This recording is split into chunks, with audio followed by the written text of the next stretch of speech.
Teman-teman, sebelum kita memberikan persembahan, mari kita berdoa.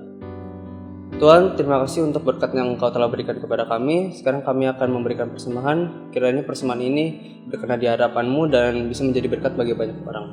Terima kasih Tuhan Yesus, kami sudah berdoa dan mengucap syukur. Haleluya, amin. Teman-teman, persembahan bisa diberikan melalui scan QR Code yang tertera di layar. Mari sebelum kita memberikan persembahan, kita deklarasikan persembahan ini bersama-sama. 1, 2, 3. Pada saat kami membawa persembahan, kami percaya pintu surga terbuka dan berkat Tuhan dicurahkan. Saya menerima sekolah, studi, dan masa depan yang cerah. Keterampilan, kecerdasan, dan hikmat dilipat gandakan. Semua pelajaran dibuat berhasil. Nilai-nilai dan prestasi sekolah saya Tuhan tingkatkan. Semua biaya-biaya dapat dilunasi. Saya menerima hadiah, kejutan, dan penghargaan. Semua kebodohan, penyakit, dan kerugian dihalau dari dalam hidupku, keluargaku, dan studiku. Ini adalah waktu memberi persembahan dalam nama Yesus. Haleluya. Hai Next Gen, ini info yang kamu perlu ketahui minggu ini.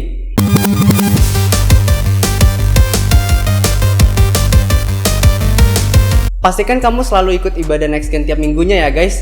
Kamu bisa cek di youtube.com/gbwtc di playlist Next Gen Teens. Setiap Sabtunya, 180 akan mengadakan Tower of Prayer pada jam 14.30 via Zoom. Untuk info lebih lanjut, kamu bisa cek Instagram kita ya. Kalau kamu butuh teman main, teman ngobrol, atau teman saling berbagi, kamu bisa ikut 180 Carousel ya guys. Info lebih lanjut bisa cek di Instagram kita @180wtc. Guys, kamu sudah membaca Alkitab belum hari ini? Kalau belum, kamu bisa baca Alkitab di aplikasi Suka Membaca Alkitab dan sudah bisa di-download melalui Play Store dan App Store. Oh ya guys, jangan lupa untuk follow sosial media 180, ada di TikTok, Instagram, dan juga di YouTube, supaya kalian gak ketinggalan update atau informasi selanjutnya dari kita. Sekian info untuk minggu ini, jangan lupa untuk ikuti protokol kesehatan dimanapun kalian berada ya guys. Stay safe, stay healthy, and God bless you.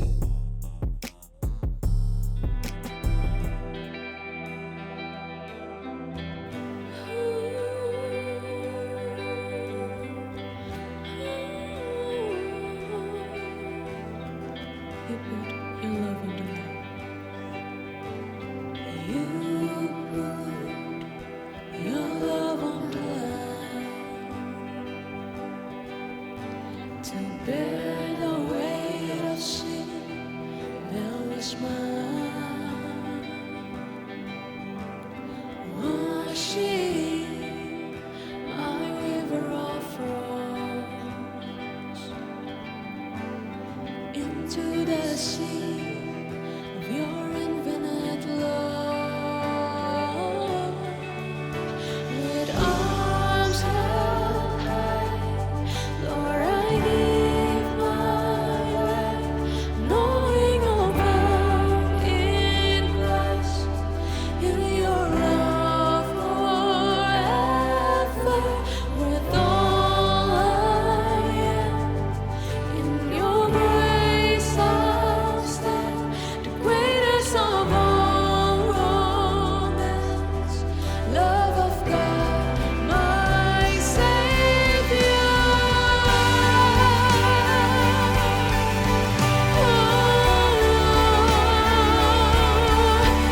are my Savior.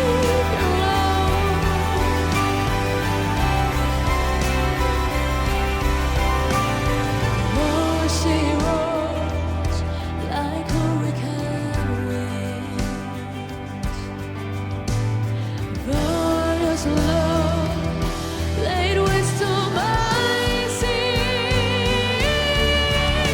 With arms held high, Lord, I give my life, knowing I'll found in Christ, in your love forever.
To the one who is Savior of all, I sing forever. To the one who has rescued my soul, to the one who has welcomed me home, to the one who is Savior of all, I sing forever. To the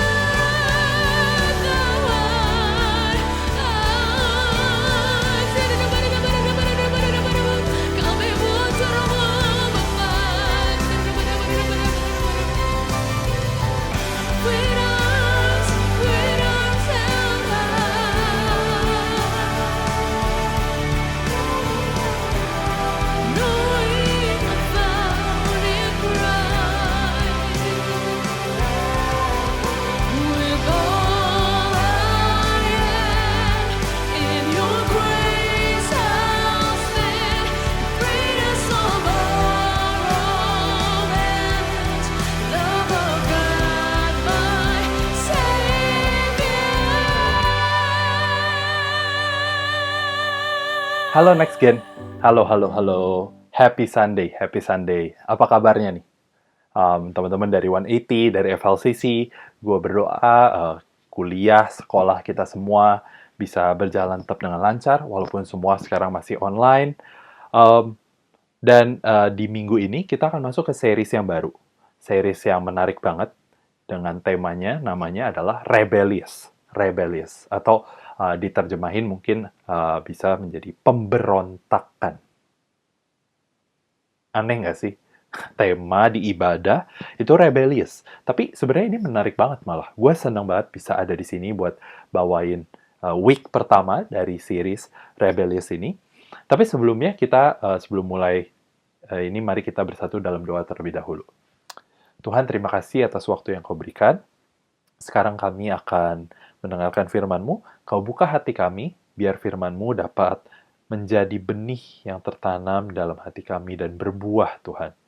Kami yakin dan percaya kehidupan kami akan berubah, akan menjadi semakin seperti Yesus. Dalam nama Yesus kami berdoa. Amin. Amin. Amin. Amin. Wow. By the way, nggak berasa nggak sih? Sekarang udah bulan September. Beberapa bulan lagi udah masuk Natal lagi, Christmas, dan udah ngapain aja kita setahun ini?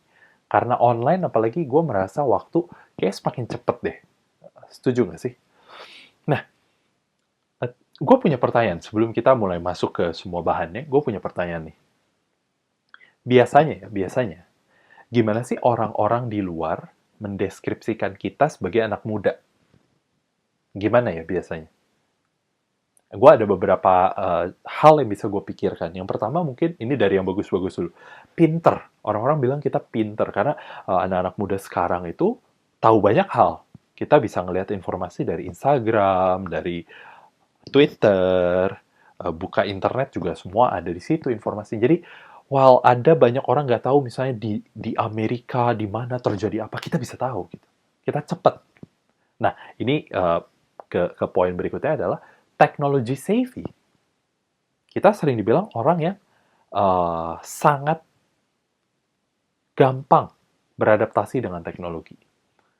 Sangat fasih, sangat jago lah bisa dibilang dalam teknologi. Beberapa mungkin dari teman-teman di sini di usia muda udah bisa coding. Wow, keren banget. Dulu gue di SMP gue inget misalnya ada pelajaran komputer yang gue kerjain itu berusaha main game kayaknya ya. Ya, cari-cari video di YouTube gitu. Ya, tapi itu cara yang hal-hal yang orang-orang gambarkan tentang anak muda.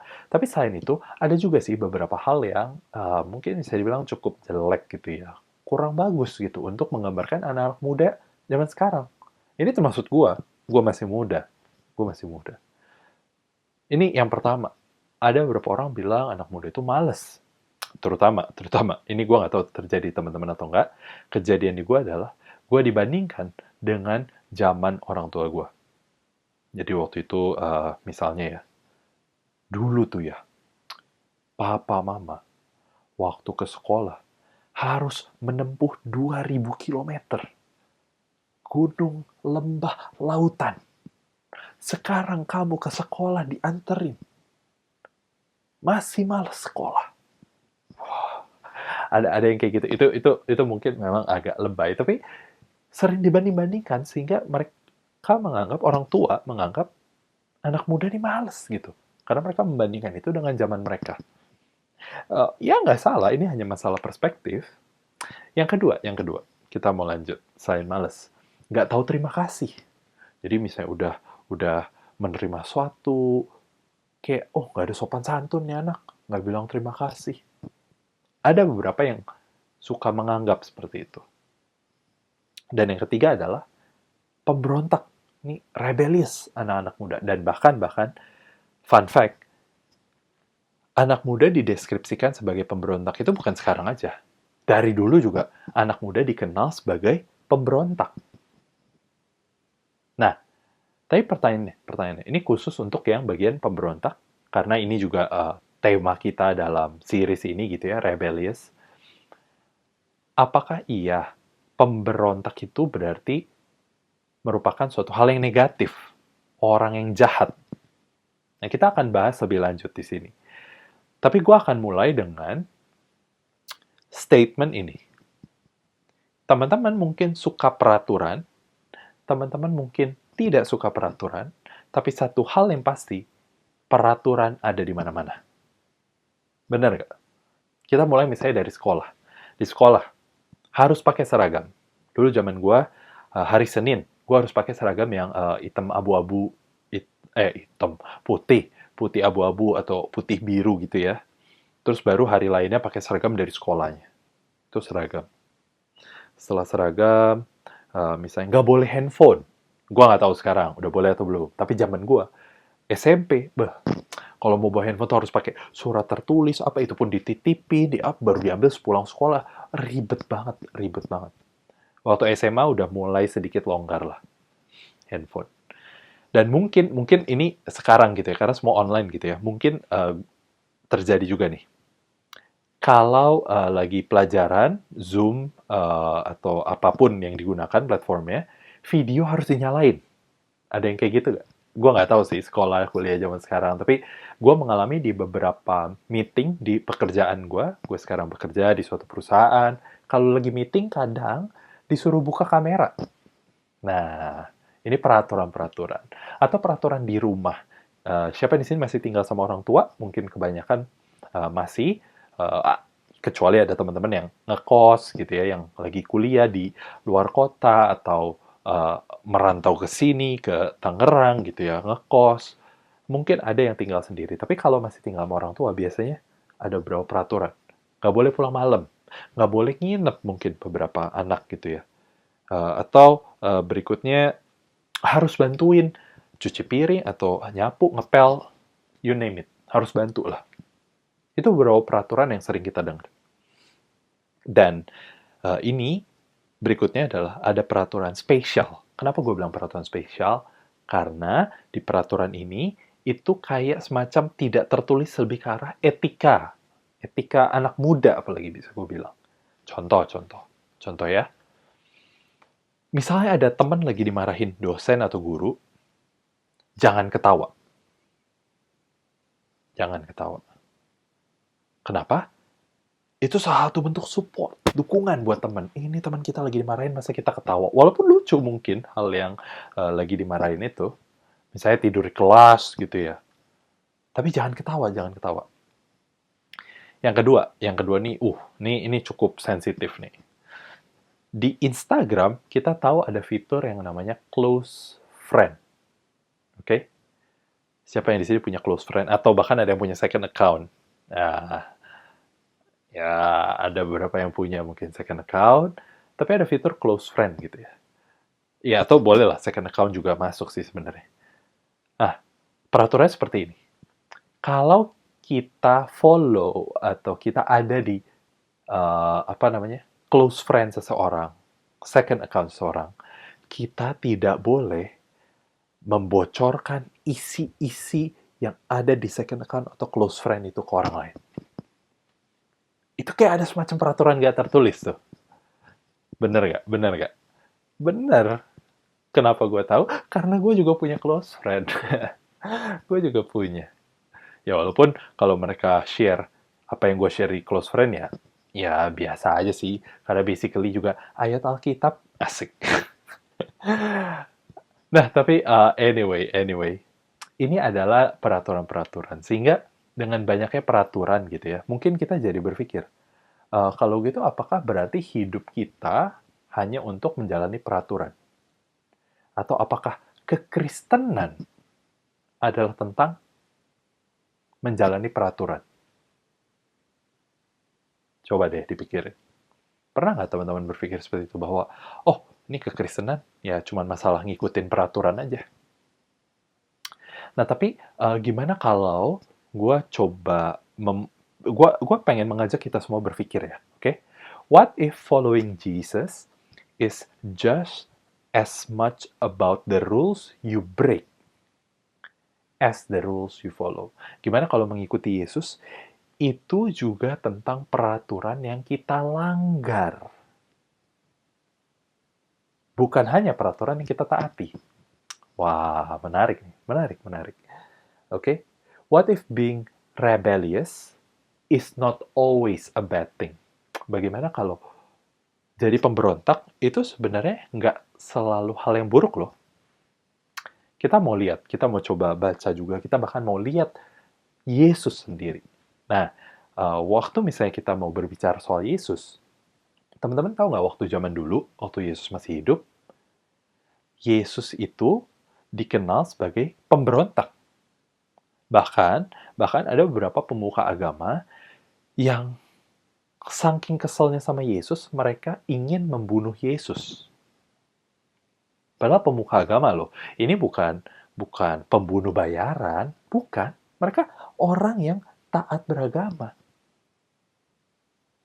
Nah, jadi kita mau lihat nih, hal-hal apa sih yang Yesus lakukan gitu. Ini adalah salah satu contohnya aja, dan contoh yang mungkin cukup ringan sebenarnya, tapi somehow mengubah cara orang berperilaku, mengubah cara orang berpikir.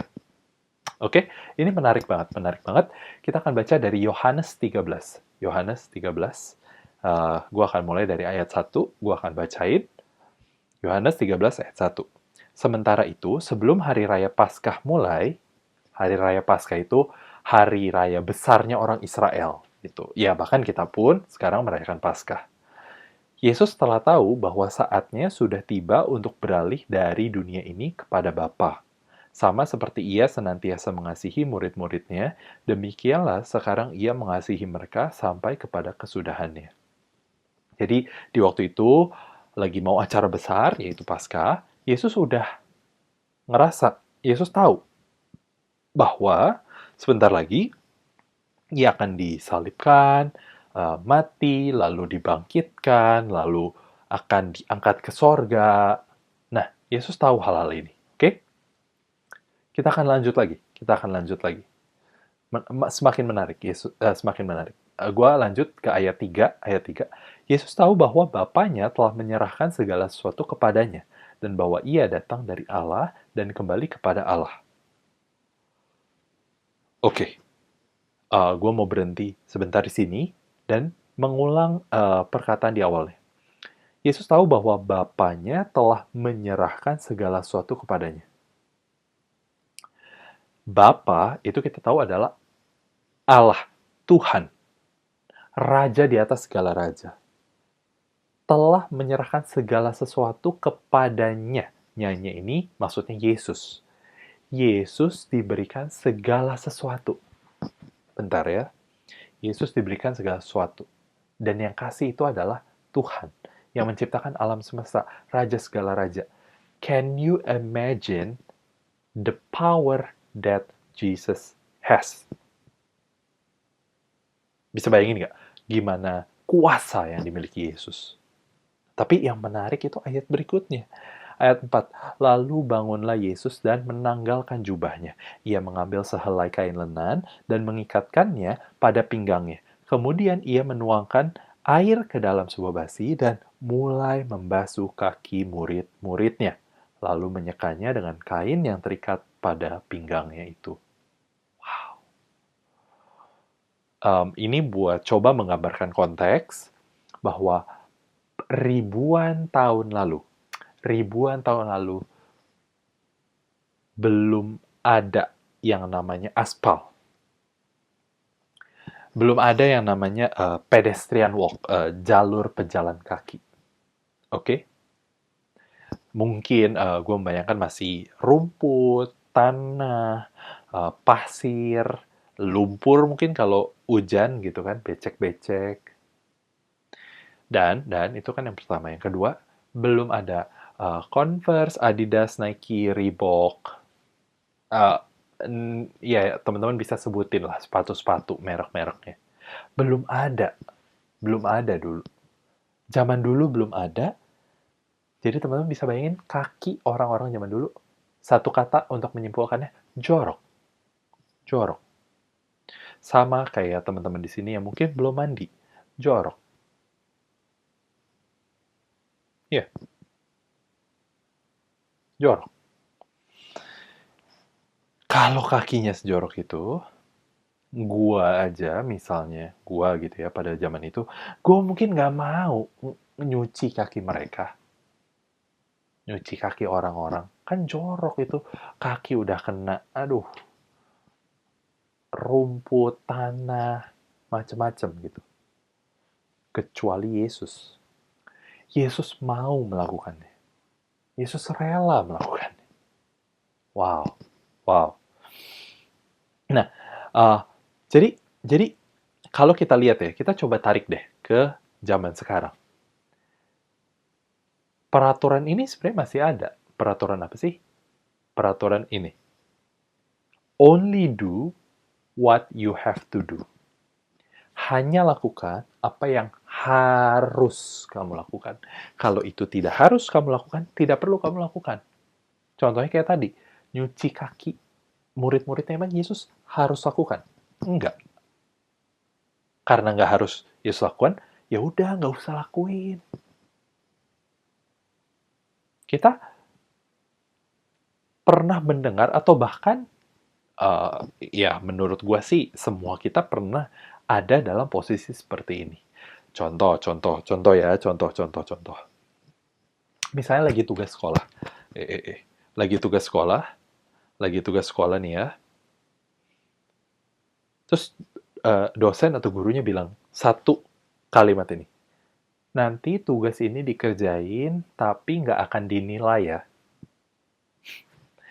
Tugas nggak akan dinilai. Teman-teman kerjain atau nggak? Terima kasih jawabannya. Gua tahu jawabannya tidak. Kenapa? Ya, kalau teman-teman yang jawab iya dikerjain. Hebat banget. Karena gua dulu nggak akan kerjain. Kenapa? Oh, nggak dinilai, ngapain? Ada hal lebih penting yang gua bisa lakukan, seperti main game. Nah, itu jadi satu budaya. Bahkan quote-unquote tadi, peraturan yang ada di masyarakat. Atau misalnya teman-teman yang mungkin ada di futsal, basket gitu ya. Disuruh lari sama pelatihnya keliling lapangan. Oke, lari 10 kali keliling lapangan. Berapa kali teman-teman lari? Menurut gua, hampir semua di sini akan lari 10. Sesuai dengan perintah. Nah, apakah dengan kita mematuhi atau hanya melakukan sebatas yang harus kita lakukan gitu ya, kalau kita jadi orang kayak gitu, apakah kita berarti orang yang kejam gitu, orang yang jahat? Enggak juga sebenarnya. Simply kita manusia. Kita ya sering kali ya memang hanya melakukan apa yang harus kita lakukan. Kalau kita nggak harus lakukan, ya mungkin kita nggak akan lakukan. Itu manusia gitu. Nah, disinilah kita mau coba belajar dari Yesus. Kenapa? Karena kalau kita melihat perilaku Yesus, Yesus bukan hanya melakukan apa yang dia harus lakukan, tapi Yesus melakukan lebih. Dia melakukan lebih dari yang seharusnya. Dengan mengajar murid-muridnya aja mungkin cukup. Tapi dia bukan cuma mengajar. Dia membasuh kaki murid-muridnya. Dia layani murid-muridnya. Hal yang mungkin dulu nggak terlalu nggak terlalu common, jarang ditemui itu. Apalagi tadi ya, kaki-kakinya ini jorok gitu, bukan kaki yang kayak sekarang bersih gitu. Kemana-mana pakai sepatu atau sendal, pulang rumah cuci kaki dulu. Dulu nggak kayak gitu. Yesus melakukan lebih.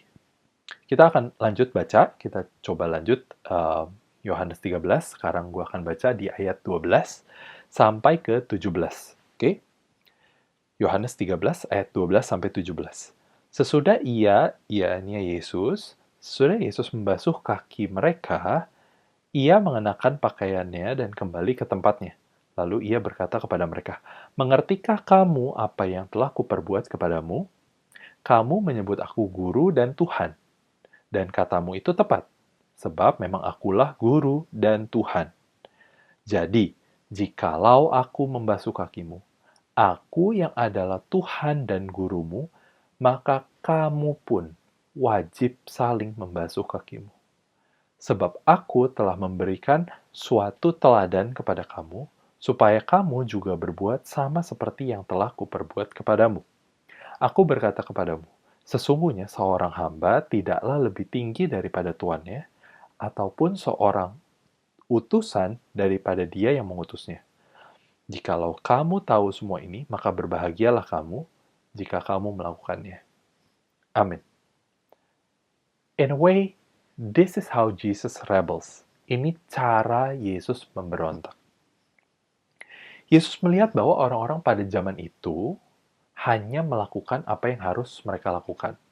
Mereka ya udah disuruhnya ini, ya udah mereka melakukan hanya hal itu.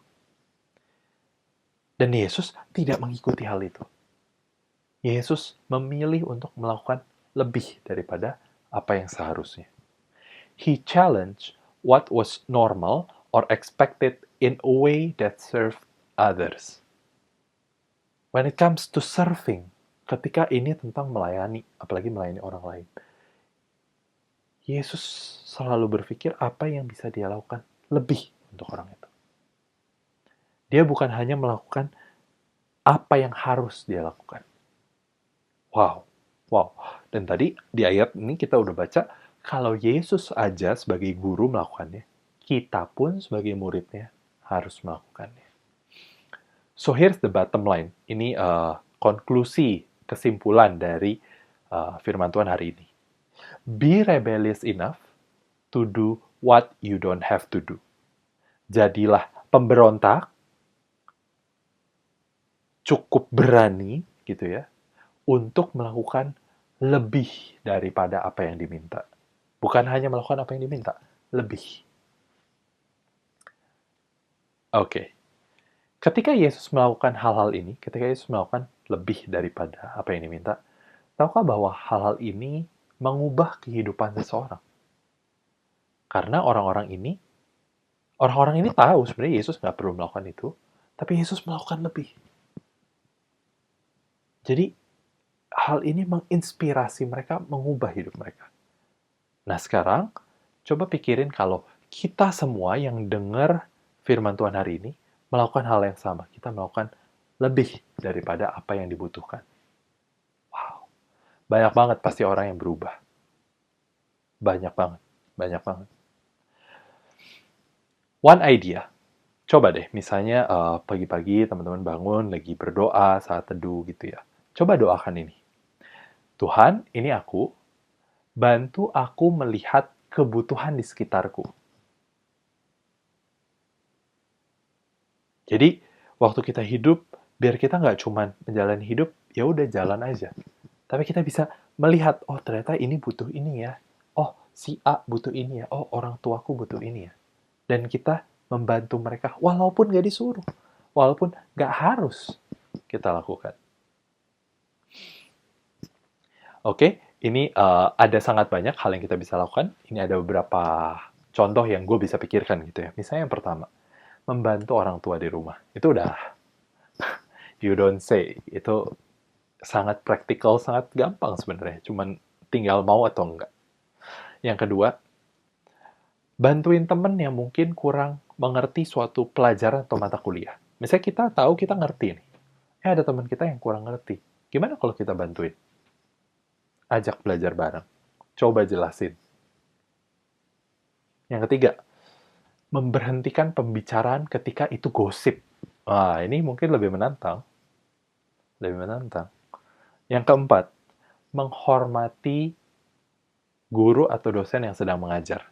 Biasa mungkin kalau ada guru atau dosen lagi ngajar, yang lain pada nggak merhatiin gitu. Nah, gimana kalau kita lakukan lebih? Kita perhatiin, kita kasih penghormatan, respect buat dosen, guru yang lagi ngajar.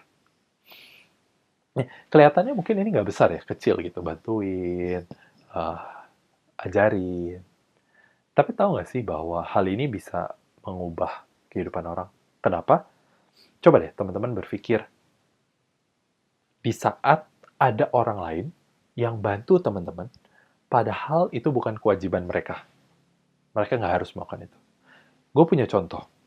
Jadi waktu gue masih kuliah, biasa gue naik kereta, tapi pada suatu hari sempat waktu itu karena lagi ada acara, jadi gue perlu pakai mobil. Gue bawa mobil ke kampus. Bawa mobil, gue parkir gitu kan. Terus ya gue kuliah seperti pada umumnya, terus gue mau pulang. Jadi gue balik ke parkiran, gue mau keluarin mobil. Waktu keluar, somehow nggak tahu kenapa, bannya tuh kempes. Bocor gitu deh kayaknya. Jadi gue harus ganti, oke, nggak masalah, gue mau ganti. Dan kalau teman-teman di sini yang pernah ganti ban mobil, menurut gue sih, ini menurut gue memang subjektif, tapi gue nggak suka ganti ban mobil, ribet. Apalagi kalau sendiri ya, berat gitu, susah. Lebih enak kalau ada yang bantuin. Nah, terus tiba-tiba ada beberapa petugas keamanan gitu yang datang, mungkin gue nggak tahu lagi patroli atau gimana, tapi mereka datang menawarkan bantuan. Mereka nggak harus bantuin gue. Mereka bisa lanjut aja menjalankan pekerjaan mereka selama nggak ada kriminal atau apa. Mereka ya udah, bukan tugas mereka buat bantuin gue ganti ban mobil, tapi mereka lakuin. Dan bahkan mereka nggak minta duit sehabis itu. Wow. Menurut gue, itu salah satu hal yang berkesan. Nah, makanya gue pun ingat sampai sekarang, beberapa tahun setelah gue lulus. Tahu nggak sih bahwa teman-teman bisa menimbulkan perasaan yang sama ketika teman-teman membantu orang lain di saat sebenarnya itu bukan hal yang harus teman-teman lakukan. Gue yakin melalui hal-hal yang teman lakukan ini, melalui bantuan yang diberikan,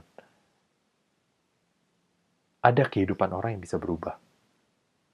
Nah, sekarang jadi gue mengajak teman-teman di sini buat coba berpikir, apa ya kira-kira yang bisa gue bantu dari orang lain? Oke? Oke? Gue akan tutup sekali lagi dengan mengulang bottom line, kesimpulan dari firman Tuhan pada hari ini. Be rebellious enough to do what you don't have to do. Amin. Amin. Mari kita bersatu dalam doa sebelum kita menerima perjamuan kudus. Tuhan, terima kasih atas waktu yang Kau berikan. Kami sudah bisa mendengar firman-Mu.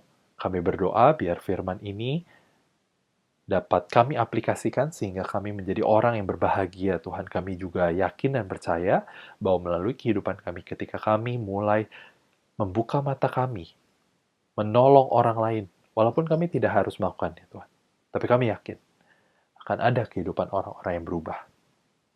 Aku berdoa, Tuhan, biar Engkau yang memberkati setiap kami, sekolah, kuliah kami, apapun yang kami kerjakan, kami percaya itu akan disertai Tuhan, diberkati Tuhan. Terima kasih ya Bapa, terima kasih. Dalam nama Yesus, kami sudah berdoa dan mengucap syukur. Mari yang percaya sama-sama katakan, amin. Amin. Shalom saudara, mari sama-sama kita mempersiapkan hati kita untuk menerima perjamuan kudus. Siapkan anggur dan roti saudara. Jika saudara sudah mempersiapkannya, saya jemput saudara untuk bangkit berdiri dimanapun saudara berada.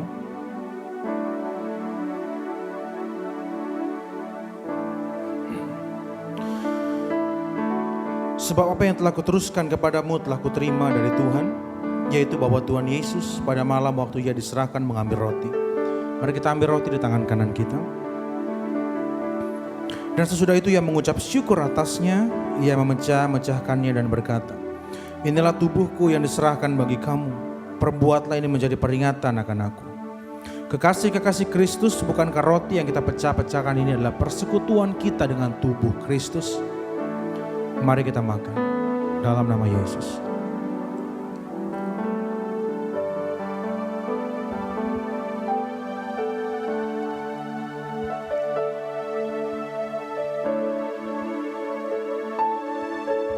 Mari kita angkat cawan di tangan kanan kita di hadapan Tuhan. Demikian juga ia mengambil cawan sesudah makan lalu berkata, cawan ini adalah perjanjian baru yang dimeteraikan oleh darahku. Perbuatlah ini setiap kali kamu meminumnya menjadi peringatan akan aku. Bukankah cawan pengucapan syukur yang atasnya kita ucapkan syukur ini adalah lambang persekutuan kita dengan darah Kristus? Mari kita minum dalam nama Yesus.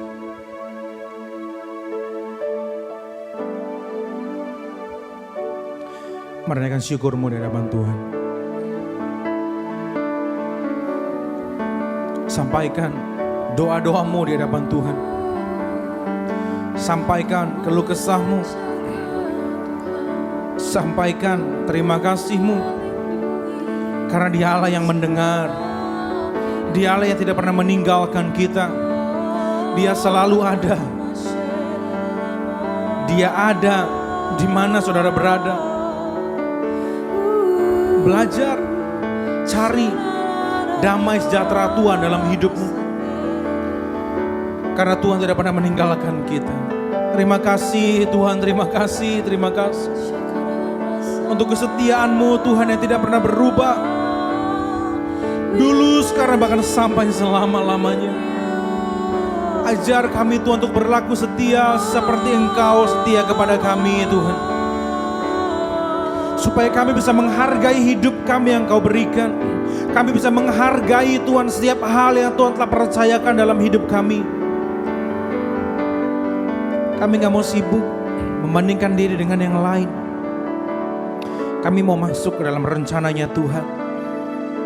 Banyak orang didiskualifikasi karena mereka keluar dari jalurnya dan masuk ke jalur yang lain. Tapi tidak demikian bagi setiap anak-anak muda yang ada di tempat ini Tuhan. Kami mau fokus kepada jalan yang Tuhan telah tetapkan kepada kami. Kami mau masuk ke dalam panggilan destiny yang Tuhan telah tetapkan dalam hidup kami. Dan dengan semua bakat, talenta, karunia yang Tuhan berikan kepada kami, Tuhan akan berikan kami juga kemampuan untuk mengelolanya. Sehingga kami Tuhan bisa menjadi jawaban, menjadi berkat bagi banyak orang di sekitar kami. Terima kasih Tuhan, terima kasih. Aku berdoa Tuhan secara khusus di masa-masa ini Tuhan, di mana kami masih bisa beribadah meskipun di rumah. Aku berdoa pandemi ini tidak akan mempengaruhi keluarga kami Tuhan. Keluarga kami akan tetap harmonis di dalam nama Yesus. Kami berikan kesempatan Tuhan, kami berikan tahta tertinggi di rumah kami. Masing-masing Tuhan untuk Kau isi Tuhan. Karena Engkaulah Tuhan imam yang agung atas rumah tangga kami Tuhan. Aku berdoa Tuhan damai sejahtera-Mu Tuhan ada atas keluarga kami. Atas orang tua kami Tuhan, atas saudara-saudara kami Tuhan. Sehingga tidak akan membuat orang tua kami bertengkar. Tidak akan membuat keluarga kami berpisah satu dengan yang lain. Tapi kasih-Mu Tuhan menjadi pengikat kepada setiap kami. Dan apapun yang Tuhan telah berikan kepada kami mau belajar bersyukur. Meskipun kami mungkin harus keluar dari pekerjaan, meskipun mungkin ada keluarga kami yang di PHK Tuhan, tapi kami percaya ini akan membawa kami kepada destiny yang Tuhan berikan kepada kami. Berikan kami hikmat, kreativitas, sehingga di masa-masa seperti ini Tuhan kami bisa mengelola talenta kami dengan baik. Dan kami bisa menghasilkan sesuatu yang belum pernah kami hasilkan sebelumnya. Kami mengandalkan Kau Tuhan. Bersama dengan Tuhan, apapun yang kami hasilkan adalah yang terbaik untuk kami. Kami rindu juga menjadi berkat bagi banyak orang di sekitar kami Tuhan. Kami mau memandang dari caranya Tuhan memandang. Apapun yang terjadi, semua mendatangkan kebaikan bagi orang yang mengandalkan Tuhan. Terima kasih Tuhan, jaga terus hati kami untuk tetap bersyukur kepadamu. Kami juga memberkati Tuhan kota di mana kami berada. Berkati Tangerang Selatan, berkati Banten, berkati Indonesia Tuhan. Supaya Tuhan bangsa kami Tuhan bisa pulih Tuhan dari segala krisis Tuhan. Krisis ekonomi Tuhan, krisis kepercayaan. Bahkan isu SARA tidak akan lagi berkembang Tuhan. Teroris tidak akan ada lagi Tuhan di bangsa kami Tuhan. Justru di momen ini Tuhan adalah momen pemersatu bangsa. Bahwa kami semua adalah satu, kami semua adalah Indonesia. Terima kasih Tuhan. Biarlah gereja-Mu menjadi jawaban. Dimanapun mereka berada, gereja menjadi jawaban Tuhan. Di kota mereka masing-masing. Sehingga Tuhan, kasih-Mu bisa diterima oleh semua orang di bangsa ini. Terima kasih Tuhan, terima kasih. Dan kalau kami sebentar akan berpisah satu dengan yang lain Tuhan, kami mengangkat dua tangan kami untuk terima berkat yang terbaik daripada Tuhan. Biarlah berkat yang terbaik adalah Bapa di sorga. Berkat yang terbaik dari Tuhan Yesus. Berkat yang terbaik dari Roh Kudus menyertai hidup, keluargamu, sekolah, kuliah, pekerjaan, bisnis, usaha, dan pelayananmu. Mulai hari ini, besok, bahkan sampai selama-lamanya. Kita yang percaya dan diberkati Tuhan, sama-sama kita katakan, amin.